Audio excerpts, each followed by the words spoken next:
Hello दोस्तों, मैं हूँ दिनेश के वोरा। आप सबका स्वागत है इस कार्यक्रम के अंदर। साल का आखिरी दिन और पहले आपको बधाई देता हूँ नए वर्ष की।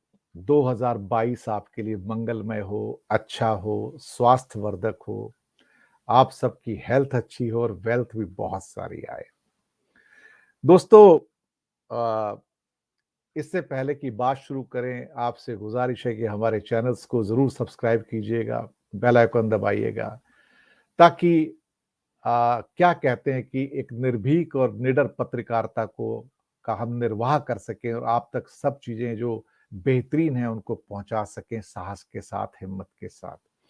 दोस्तों, आजकल कालीचरण महाराज की बहुत बात हो रही है।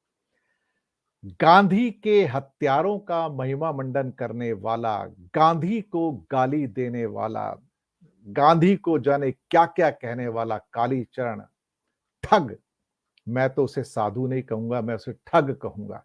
हिंदू धर्म का ठग, हिंदू धर्म का एक तरह से कहा जाए कि एक किस्म का उग्रवादी, जो गांधी को देखा जाए तो इंसल्ट करता है, बेइज्जती करता है और कहता है मैं गांधी से नफरत करता हूं और गांधी के हत्यारों का, नाथूराम गोडसे, जो भारत का, आजाद भारत का वो पहला एक तरह से आतंकवादी कहा जाए, जो कई लोगों ने कहा, उसकी तारीफ करते हैं। ये उनका गॉड है और भारत में गॉड से सेना तैयार हो चुकी है। इसको, इस कालीचरण सो कॉल्ड महाराज को समर्थन करने वालों की भीड़ लगी हुई है, जिसमें भारतीय जनता पार्टी के मेंबर्स और मिनिस्टर्स और ना जाने कौन कौन है, आरएसएस, वीएचपी, बजरंग दल के लोग हैं।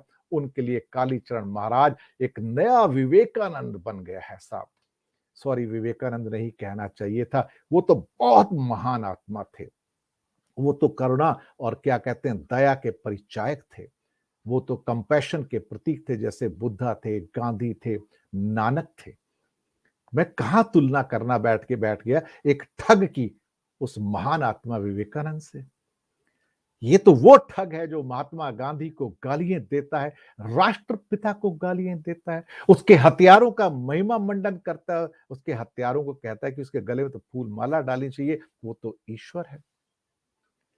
मैं इसे महाराज नहीं कह सकता हूं, भारतीय जनता पार्टी के नेता मंत्री इसे महाराज कहते हैं।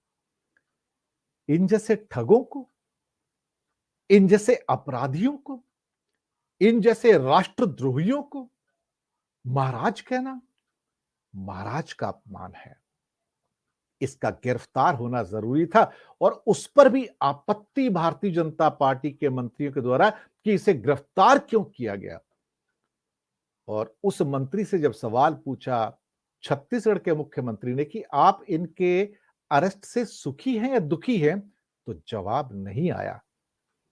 दरअसल भारतीय जनता पार्टी, आरएसएस और इनके दक्षिणपंथी हिंदू रेडिकल्स अब कालीचरण के सपोर्ट में खुलकर बाहर आ गए हैं और उनका हैशटैग चल रहा है, रिलीज कालीचरण महाराज। अगर इन जैसे महाराज थोड़े बहुत और पैदा हो गए, कुछ हरिद्वार में भी हो गए हैं, और इन महाराजों की संख्या बढ़ती जा रही है, इन महाराजाओं को सपोर्ट करने वाले गोडसे प्रेमियों की भी संख्या बढ़ती जा रही है। अब ये भारत में लाखों में नहीं, करोड़ों में है। गोडसे की सेना तैयार हो गई है।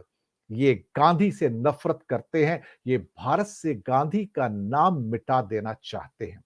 ये चाहते हैं कि भारत में कोई गांधी का नाम लेवा ना हो, और हो सकता है थोड़े दिन बाद ये गांधी की मूर्तियां वगैरह भी तोड़ दें, उसकी किताबों को भी जला दें। गांधी तो देखा जाए तो एक विचारधारा का नाम है। दुनिया के सबसे बड़ी और सबसे ज्यादा यूनिवर्सिटीज में गांधी पढ़ाया जाता है। दुनिया में सबसे ज्यादा शहरों के अंदर जो गांधी का स्टैचू है, दुनिया में जो मार्टिन लूथर किंग और नेल्सन मंडेला, डेसमंड टूटू जैसे महान व्यक्तित्व पैदा हुए, वो सब गांधी से प्रेरणा लेकर पैदा हुए, ना कि नाथूराम गॉडसे से या भारतीय जनता पार्टी और आरएसएस के लोगों से।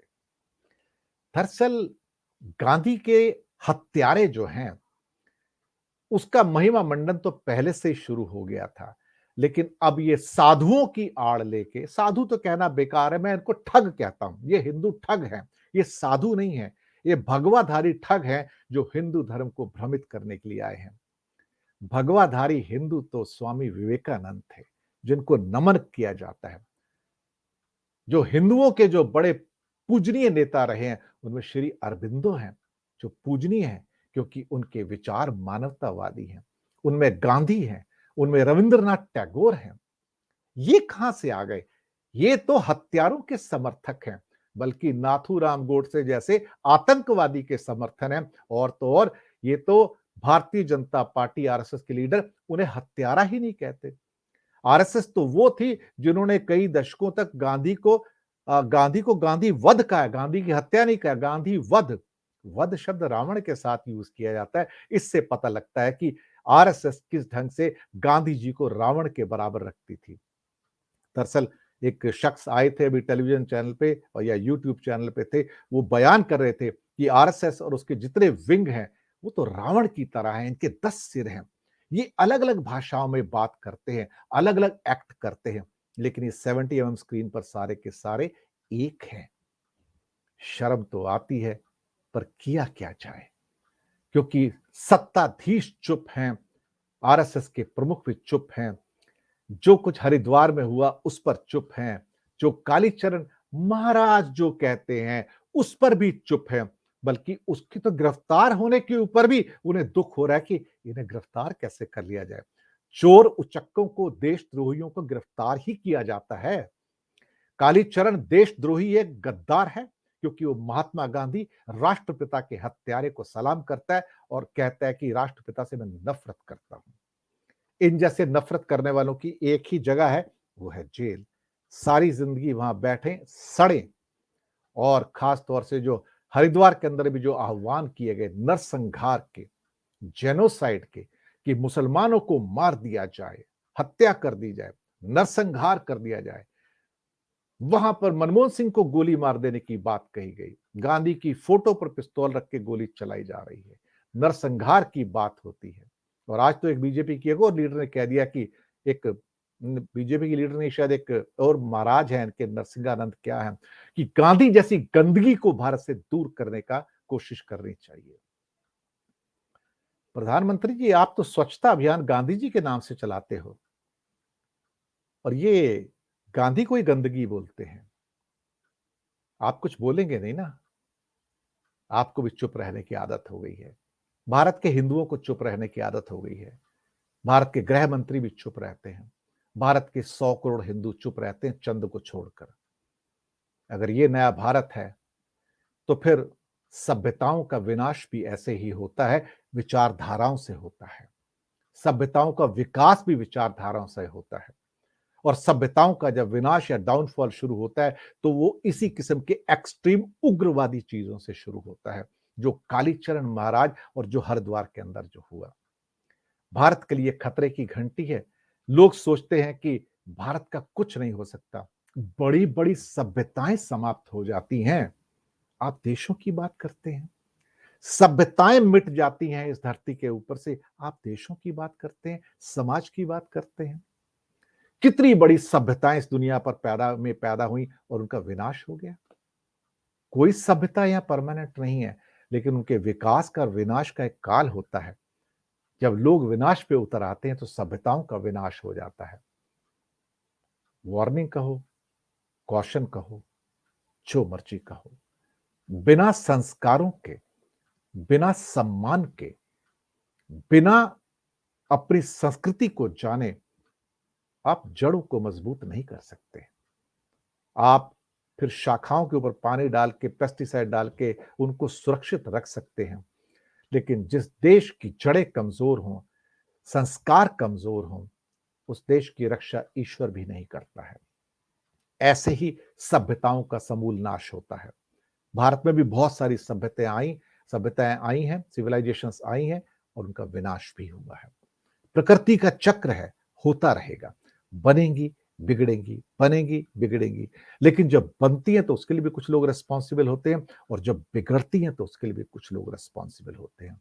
फिलहाल बिगाड़ने वालों की संख्या भारत में बढ़ चुकी है और जो बनाने वाले हैं वो चुप हैं, आंखें बंद हैं, कान बंद हैं, मुंह बंद हैं। गांधी जी के 3 बंदर। खैर, कोई बात नहीं, एक बार फिर से हमारी ओर से सचेत रहने की बात हम कहेंगे। सावधान रहिएगा इन जैसे ठगों से, इन जैसे देशद्रोहियों से, कालीचरण महाराज जैसों से। और आप सबको नए साल की शुभकामनाएं। धन्यवाद आप सबका।